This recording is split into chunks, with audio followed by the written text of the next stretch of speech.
खबर रमाकांत जी, आप बने रहिए, लौटूंगी आपके पास मैं एक बार फिर से। एक और ब्रेकिंग न्यूज अपने दर्शकों को बता देते हैं जो इस वक्त की मिल रही है। नीतीश कुमार को इंडिया और एनडीए दोनों से ऑफर, इसी पर हम चर्चा कर रहे थे। नीतीश को दोनों तरफ से डिप्टी पीएम बनाए जाने का ऑफर मिल गया है। नीतीश कुमार को इंडिया और एनडीए दोनों ने ऑफर दिया है। बोल, इसी की चर्चा हम कर रहे थे। दोनों हाथों में लड्डू, मैं वही कह रही थी। इससे पहले जब स्टेट की बात होती है बिहार में तो नीतीश बाबू के दोनों हाथों में लड्डू होता था, लेकिन अब तो कद बढ़ गया है गार्गी जी नीतीश कुमार का। उनका तो कद बढ़ गया। He can now weigh, उन्हें कौन ज्यादा दे रहे हैं कौन कम दे रहे हैं, दोनों ने सेम ही ऑफर दिया है। दोनों ने सेम ऑफर दिया है। But it is not good for democracy. हम हंस रहे हैं, मैं अभी भी कह रही हूँ कि अभी भी कुछ थोड़ा सा बदल सकते हैं। बीजेपी के लिए बहुत ही जरूरी है कि 272 के ऊपर आए। ये लोकतंत्र के लिए सबसे जो है कि शानदार क्षण है। नहीं बीजेपी 10 साल में जो डेवलपमेंट हुआ ना। और राहुल जी बीजेपी से रमाकांत जी हमारे साथ हैं, उनसे सवाल ले लेते हैं। रमाकांत जी, क्या ये मजबूरी हो गई है कि नीतीश बाबू को ऑफर करना पड़ रहा है उप प्रधानमंत्री का पद? देखिए, गठबंधन के जब अंदर में आप होते हैं तो कोई कौन किस चीज को ऑफर, बात ऑफर की नहीं है। बात यहाँ पर यह है जो कि कौन कौन से पद के योग्य है, उस चीज को देखना होता है गठबंधन के अंदर में। और गठबंधन धर्म होता ही ऐसे ही है लोकतंत्र के अंदर में। नीतीश बाबू के अलावा और कोई गठबंधन में उप प्रधानमंत्री के योग्य नहीं है क्या?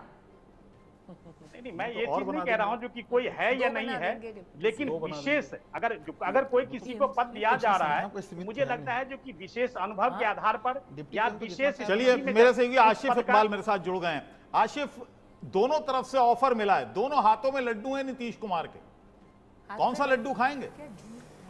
देखिए, बिल्कुल अबुल, आप जानते हैं बिहार को, आप भी जानते हैं और बहुत अच्छे से आपने तमाम चीज़ों को देखा है, समझा, जाना है। और मैं तो ये दावे से कह सकता हूं कि क्योंकि 8000 किलोमीटर से ज़्यादा का सफ़र तय किया इस पूरे इलेक्शन में और बहुत बारीकी से ग्राउंड रिपोर्ट देखी थी। और हमने जो ग्राउंड सर्वे किया था और जो एग्जिट पोल जो हमने दिखाया था वो लगभग आसपास दिखते नजर आ रहे हैं, क्योंकि साफ तौर पे हमने ये बताया था कि मार्जिन कितने छोटे और कितने बड़े हो सकते हैं। जहां तक बात नीतीश कुमार की, देखिए नीतीश कुमार अपवाद है बिहार के लिए। आपको समझना होगा कि 15 साल के लालू शासन के बाद जब नीतीश कुमार का उदय हुआ तो उस वक्त से लेकर आज तक नीतीश कुमार बिहार की राजनीति के लिए एक धुरी के तौर पे हैं, चाहे आप इस तरफ हो चाहे आप उस तरफ हो। देखिए, आप सोचना होगा कि जब नीतीश कुमार को चुनाव से पहले बहुत सारे लोगों ने, हमें छोड़कर बाकी सभी लोगों ने कहा था कि नीतीश कुमार 4 सीटों पर, 5 सीटों पर, 6 सीटों पर सिमट जाएंगे। लेकिन हमने कहा था कि नीतीश कुमार को जो नहीं समझता है, जो नीतीश कुमार की राजनीति को नहीं समझता है, वो बिहार को नहीं समझता है। और बिहार को समझने के लिए आपको जरूरी है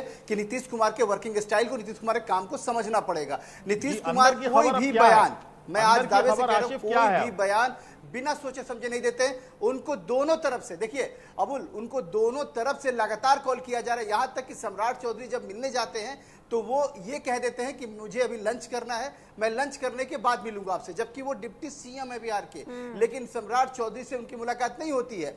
दूसरी तरफ शरद पवार बहुत मंझे हुए पॉलिटिशियन है, इसलिए शरद पवार ने मना कर दिया कि हमारी कोई बातचीत नहीं है। जबकि सुबह से 3 बार, मैं 1-2 बार नहीं, मैं 3 बार बता रहा हूं कि 3 बार इंडिया गठबंधन के नेताओं से नीतीश कुमार की वार्ता हो चुकी है। वहीं दूसरी तरफ नीतीश कुमार को मान मनोबल करने के लिए यहां से एनडीए के नेताओं ने भी उनसे बातचीत की है। लेकिन ये तो शायद ही सोचा होगा किसी ने। आप बता रहे हैं कि बिहार की राजनीति में इतना बड़ा कद है नीतीश कुमार का, ये सब जानते हैं, लेकिन ये शायद ही किसी ने सोचा हो कि जब अब बात सेंटर की हो रही है, लोकसभा चुनावों के रिजल्ट जब सामने होंगे तो नीतीश कुमार इतना बड़ा डिसाइसिव फैक्टर बन जाएंगे। देखिए नीतीश, बिल्कुल आप समझ सकती है कि ये पूरा नतीजा ही देख के आपको समझ आ रहा होगा कि बिल्कुल अनप्रेडिक्टेबल है। इस जिस तरीके से लोगों ने जो समझ रखा था उससे बिल्कुल अलग है, क्योंकि साफ तौर पे आप समझिए कि ग्राउंड पे चीजें बिल्कुल अलग थी, बाहर जो भी चीजें दिख रही थी उससे अलग थी। आप साफ नीतीश कुमार के बारे में ये सभी लोग जानते हैं कि नीतीश कुमार कब क्या निर्णय लेंगे, इसको वो सिर्फ उनके अलावा कोई नहीं बता सकता है। यहां तक कि उनके साथ रहने वाले भी नहीं पता है कि क्या निर्णय वो लेने वाले हैं। इसीलिए आप समझिए कि सुबह के बाद जब शाम होते होते उनका निर्णय बिल्कुल नजर आने लगता है, वो बिल्कुल अपने बॉडी लैंग्वेज से बताने लगते हैं। और देखिए, अभी इस वक्त फिलहाल उनको दोनों हाथों में लड्डू, जो बार बार कहा जाता है वो दोनों हाथों में लड्डू है।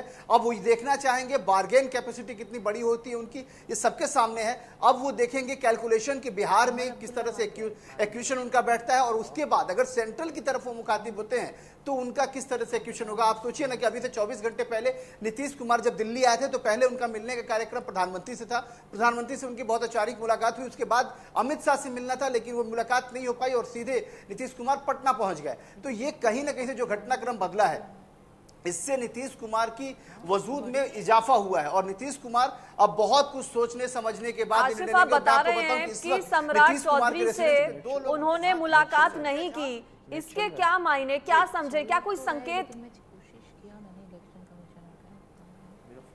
देखिए इसीलिए क्योंकि अगर वो मुलाकात कर लेते, वो एक ट्वीट कर देते या फिर वो मुलाकात के बाद तस्वीरें बाहर आ जाती तो साफ हो जाता है कि इसका मतलब है कि नीतीश कुमार ने अपने दरवाजे बंद कर दिए इस इंडिया गठबंधन के लिए। लेकिन ऐसा मैसेज वो नहीं करने देना चाहते थे, वो नहीं दिखाना चाहते थे और नहीं अपने किसी लीडर को ये दिखाने की कोशिश करते नजर आ रहे हैं साफ तौर पर। इसीलिए नीतीश कुमार ने उनसे अभी मिलना जायज नहीं समझा, क्योंकि अब वो सम्राट चौधरी से बात नहीं करेंगे, अब वो बात प्रधानमंत्री नरेंद्र मोदी और अमित शाह से बात करेंगे। और इसीलिए इधर भी अगर बात करनी होगी तो वो अखिलेश सिंह से या तेजस्वी यादव से या फिर लालू यादव से बात नहीं करेंगे, अब वो राहुल गांधी और मल्लिकार्जुन खड़गे से बात करेंगे। ऐसे लेवल पे हैं वो इस वक्त उनकी बार्गेनिंग कैपेसिटी बहुत ज्यादा है। इसीलिए वो अपने अहमियत को समझते हुए समय का अहमियत नीतीश कुमार से बेहतर कोई नहीं जानता। जेडीयू में क्या हलचल है? जेडीयू में जो बातचीत चल रही है पार्टी के अंदर, दो बातें हैं आशिफ, दो चीजों पर मैं आऊंगा। एक तो ये कि आप पूरे चुनाव आपने बिहार में कवर किया और बिहार की एक एक बात को आपने बड़े करीब बड़ी से खबर देखा। इस बीच एक और मिल रही है, अबुल बने रहिए, बड़ी खबर बता देते हैं जो मिल रही है इस वक्त। इलेक्शन ब्रेकिंग क्या है?